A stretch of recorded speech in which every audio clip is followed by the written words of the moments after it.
CNI presenta.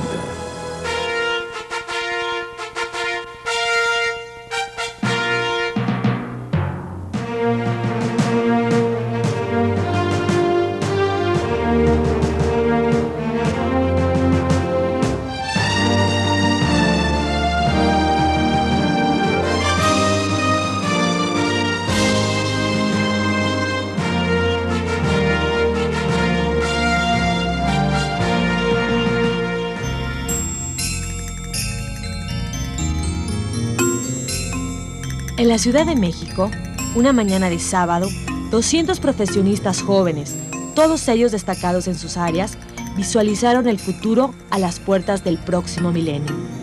Convocados por la revista Líderes Mexicanos, en un ejercicio respetuoso y plural, compartieron conocimientos e inquietudes durante el primer coloquio de Líderes del Futuro.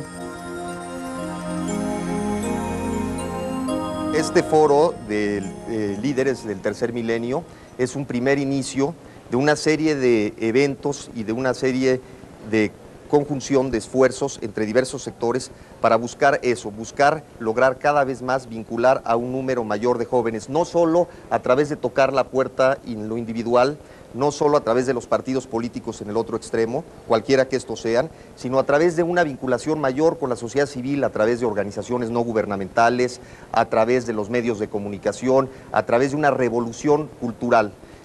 El objetivo es que esto no se convierta en un nicho de mercado elitista, ni que pertenezca a un sector o a otro tal sector con una ideología caracterizada para un fin. Esto debe tener una integración plural, mixta e integrar a los diversos agentes sociales de la sociedad. Si ustedes observan, en la medida en que los problemas humanos se estudian con mayor detenimiento y que hay más información sobre ellos, es muy difícil encontrar propuestas que discrepen entre una y otra posición política. ¿Qué va a ocurrir y cuál será la diferencia cuando, al ver y escuchar planteamientos políticos a través de la televisión, a través de internet, a través del radio, no encontremos matices, no encontremos salvo matices dentro de 20 años en las posiciones de un partido y otro?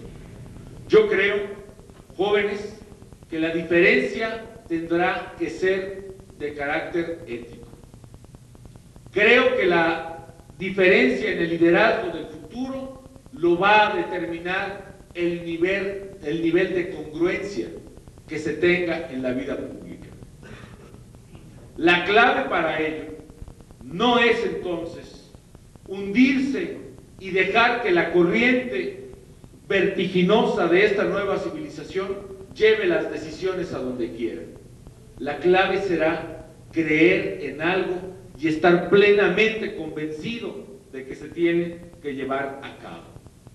La clave de la política del futuro, la que puede guiar hacia donde se debe ese futuro, es la congruencia personal, es la fortaleza ética de esos liderazgos.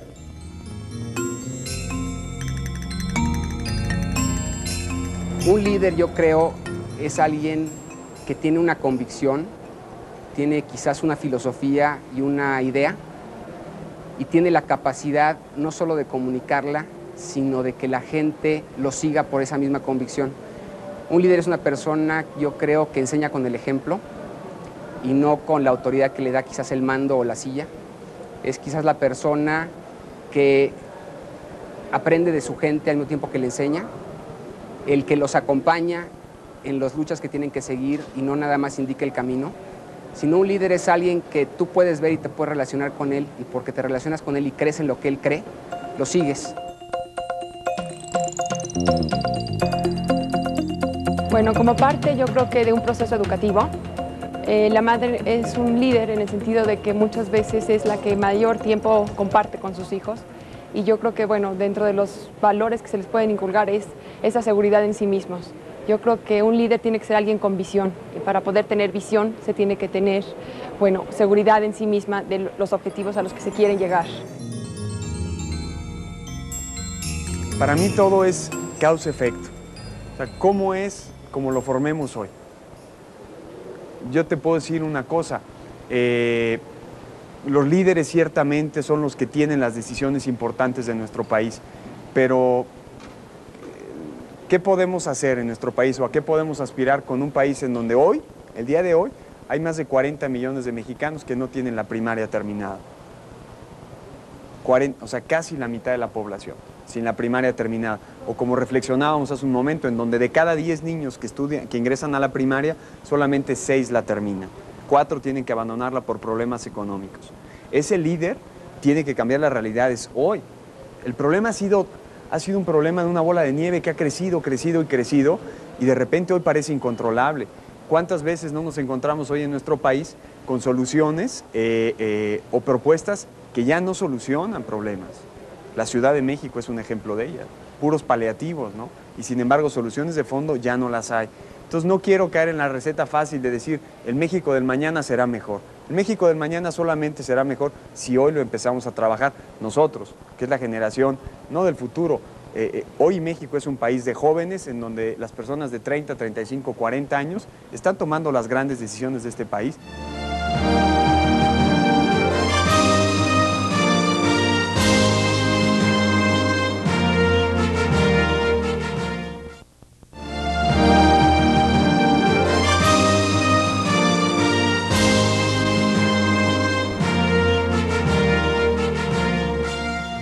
Esta nueva digitalización de los medios, pues lo primero que uno se imagina, lo lógico que pueda pasar, es que las opciones se multipliquen en forma extraordinaria, no solo en televisión y en radio, sino en telefonía, en computación, en todo lo que hasta hoy parece imaginable. El avance de la tecnología la tenemos que utilizar a favor del hombre, no el hombre a favor de la tecnología.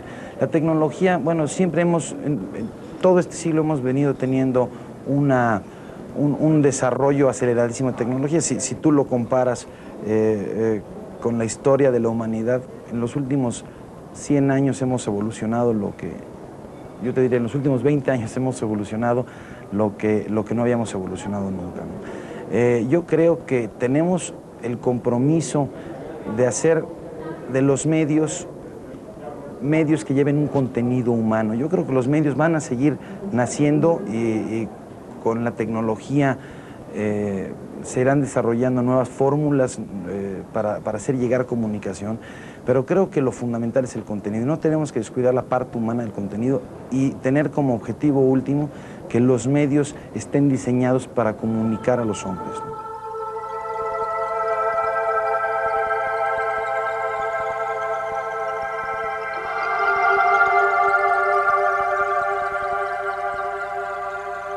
Yo creo que para que podamos aplicar los avances tecnológicos a la educación, sobre todo de la niñez, tenemos instrumentos ya muy interesantes, no hay hilo negro, todo está muy claro, no hay.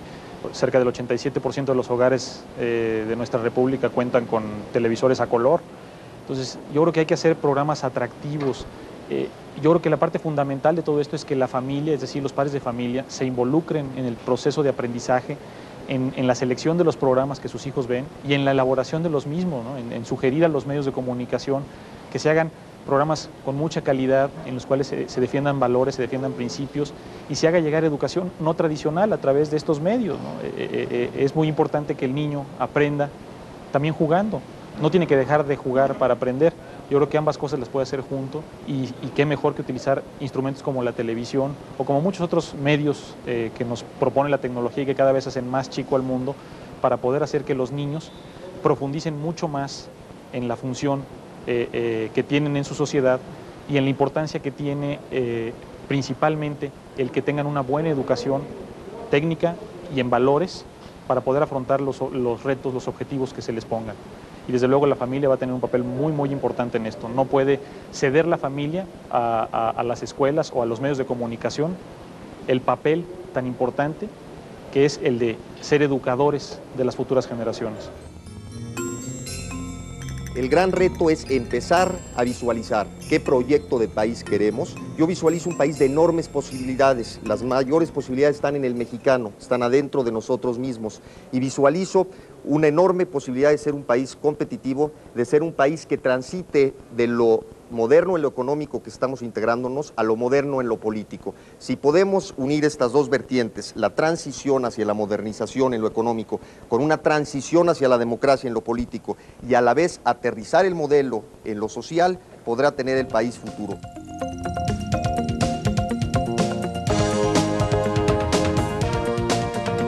Mucho se habla de la importancia de la educación y yo creo que eso es fundamental. En cualquier tema del que se hable, yo creo que un México educado es el que mejor nos va a llevar en el futuro. Entonces, pues ese México del 2015, yo desde un punto de vista yo creo que bastante optimista, quisiera pensar en que, bueno, todas estas estructuras educativas se hacen cada vez más eficientes. Cada vez podemos aportar, cada uno de nosotros en nuestro ámbito, a esa educación, ya sea de tu compañero en el trabajo, ya sea del niño, o sea, vamos a acrecentar ese acervo de capital humano en México. Entonces yo creo que, bueno, pues el México de ese, pues una manera optimista de verlo es eso. Vamos a buscar desde ahora un proyecto educativo que comprenda todos los ámbitos nacionales.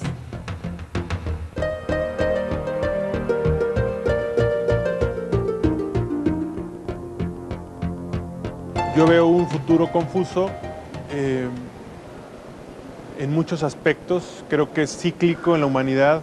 Me parece que algunos filósofos lo definen como la suma, o se le define más bien en filosofía como las sumas, en la cual el caos llega a un cierto límite en el cual busca un reordenamiento de sus síntomas. Entonces, es difícil saber a ciencia cierta cómo va a ser este futuro, pero dentro de mi esperanza, porque lo que yo, más que pensar en ese sentido, tengo un anhelo para mis hijos, yo creo que podemos encontrar una sociedad que esté definida específicamente, o basada específicamente por lo que sea el valor humanitario, el valor espiritual y la ética profesional.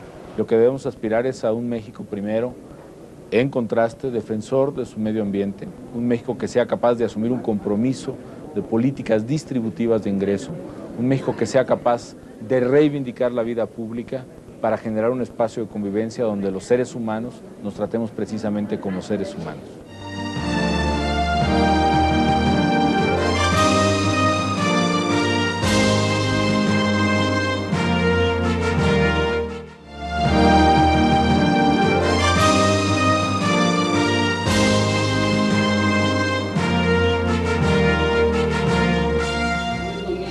La empresa a nada más la satisfacción del cliente, sino la satisfacción del cliente y del empleado.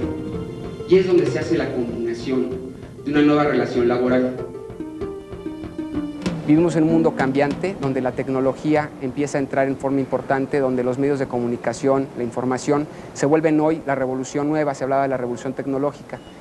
Yo comentaba que la revolución más bien la veo como, no la revolución tecnológica, sino la revolución del servicio, y hacer un pequeño símil con lo que fue la revolución industrial en su momento a principios de siglo, donde aprendimos que esa revolución industrial trajo cosas buenas, pero trajo otras cosas malas, como fue precisamente lo que hablábamos de la enajenación del trabajador de la empresa, por la forma en que se veía y se tenía la filosofía entre capital y empleado. La nueva revolución del servicio nos ayuda, junto con los nuevos medios de información y tecnología que tenemos, a crear una nueva cultura corporativa y una nueva filosofía de trabajo en donde, repito lo que platicamos hace rato, el empleado y la empresa sean uno, un mismo equipo, donde la empresa diga, yo entiendo que el corazón donde se encuentra el éxito del servicio de la empresa del futuro está en la creación y construcción de lealtades de mi cliente y de mi empleado, porque se nos olvida el empleado. Y si no atendemos tanto al servido como al servidor, no vamos a tener éxito. Y es ahí donde yo encuentro que podemos empezar a ampliar el tema a la parte de el facultar a nuestros empleados, el capacitar a nuestros empleados, el darles más responsabilidad que autoridad, en donde podamos gastar más en la capacitación que en lo que gastamos en tecnología, y hacer toda esa combinación que en realidad es un concepto muy sencillo que cae en confío en la gente y entonces puedo yo, que tengo el poder de decisión pero no la información, acercar los dos y entonces acercar la información a la toma de decisiones y la toma de decisiones a la información, y entonces poder hacer una organización que sea responsiva a las necesidades tanto de mi cliente como de mi empleado.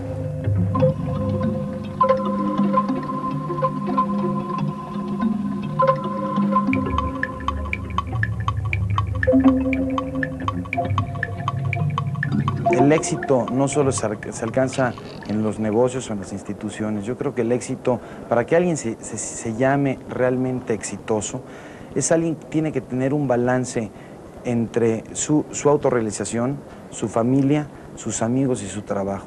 Y si dedicamos el tiempo a el tiempo que merece cada una de estas 4 puntos fundamentales, creo que vamos de veras a alcanzar el éxito. Antes no.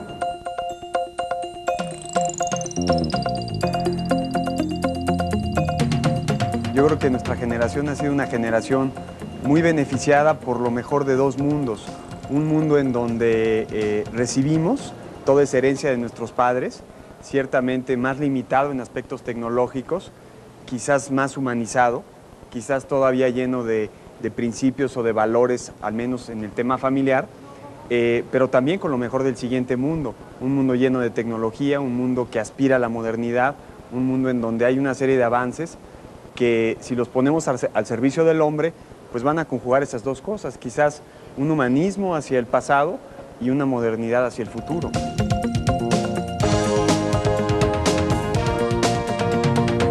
Hay una falta de valores en todos los ámbitos, pero también creo que hay un regreso hacia la búsqueda de espiritualidad. No diría yo hacia la religiosidad, pero sí hacia las creaciones del espíritu más altas del hombre.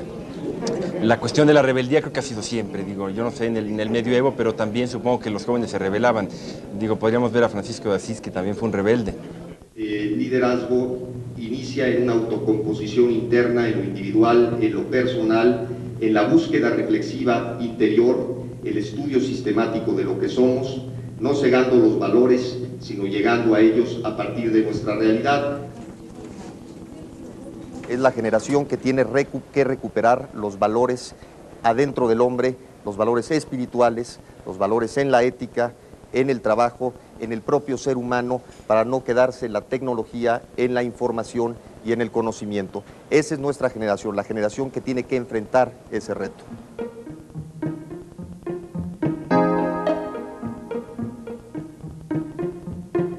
Más que un foro de debate, de enojos y disputas entre jóvenes, el primer coloquio de líderes del futuro abrió una ventana para crear conciencia de generación, darse cuenta cómo piensan los demás y tratar de encontrar puntos en común para avanzar hacia el siglo XXI.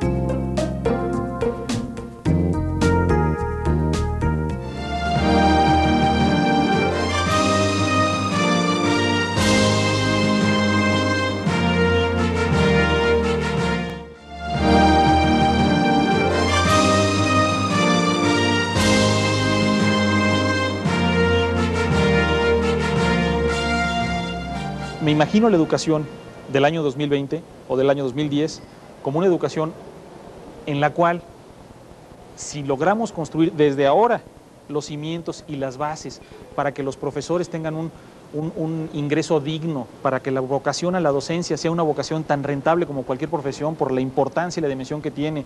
Me imagino una educación en la que si logramos darle importancia a la educación técnica, que no todo el mundo sea licenciado o ingeniero porque así lo marcan los cánones, sino que cada quien haga lo que le gusta y tenga una remuneración adecuada por ello, me imagino una educación sumamente eficaz. Y no solo eso, me imagino un país muy próspero y un país lleno de líderes, porque el liderazgo no es algo que se adquiera en un curso de una semana, es algo que desde niños tenemos que venirnos formando.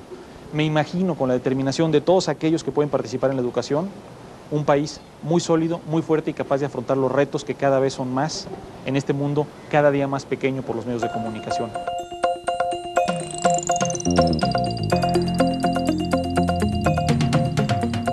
Idea en relación a qué hacer para mejorar el asunto de la ciencia en México es, por un lado, que el gobierno genere un programa más a largo plazo, que ya no sea un programa más sexenal de qué hacer con los científicos este año o este sexenio, sino más bien generar un programa a largo plazo que dé planes de desarrollo científico para muchos años más. Y por otro lado, de alguna manera, entre gobierno y empresas, hacer o lograr que las empresas participen en la generación de recursos para invertir en ciencia. De alguna manera hacer que los empresarios entiendan que invertir en ciencia hoy puede redundar en ganancias, no dentro de 5 años, no dentro de 10, pero sí dentro de 20 o 40.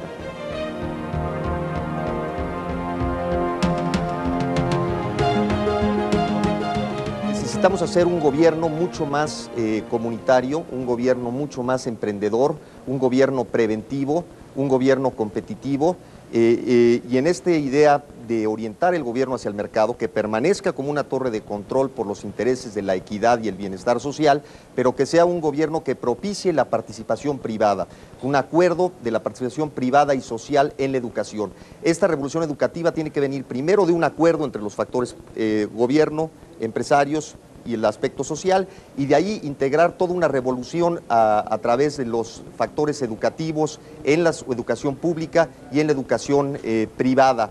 A través de la educación pública necesitamos iniciar toda una transformación de la impartición de educación, y en la educación privada necesitamos vincularla más a los destinos y a las prioridades nacionales, a los grandes retos del país. Habría que escuchar a los diversos agentes y habría que poner en una mesa cuáles son las diversas opiniones ya en este concepto, en este planteamiento tuyo de educación, para juntos empezar a hacer una agenda de revolución educativa.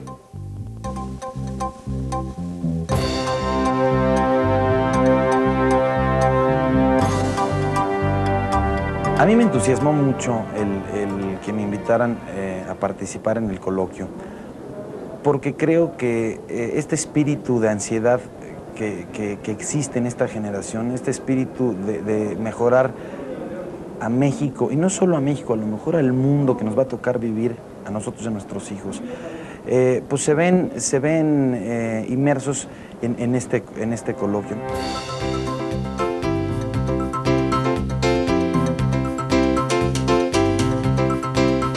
Que claramente hay una cosa importante. Nos dimos cuenta que hay una fuerte preocupación por parte de la generación nuestra de hacer las cosas distintas y de hacer un México mejor.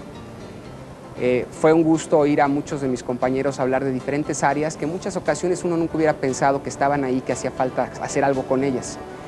Y yo creo que lo más importante es que podamos todos abrir los ojos a las verdades de las demás gentes, y que hay mucha tarea que hacer, mucha tarea que hacer.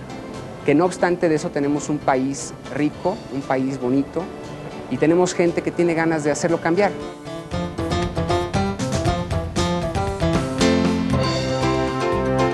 Yo creo que lo más importante de este coloquio es primero, que es plural, que es una primera reunión y que tiene un enfoque plural de varios sectores, varios partidos, opiniones, ideologías. 2, que es ya un avance que estemos aquí reunidos. 3, que no hay que escuchar el canto de las sirenas, lo decían acá en la mañana, de que aquí hay la gente valiosa. Yo creo que el gran líder está afuera en la calle, que hay que ir a buscarlo, que hay que ir a encontrarlo, y que ahí es donde podremos avanzar en que esto sea un fenómeno legítimo y que se amplíe en una base social.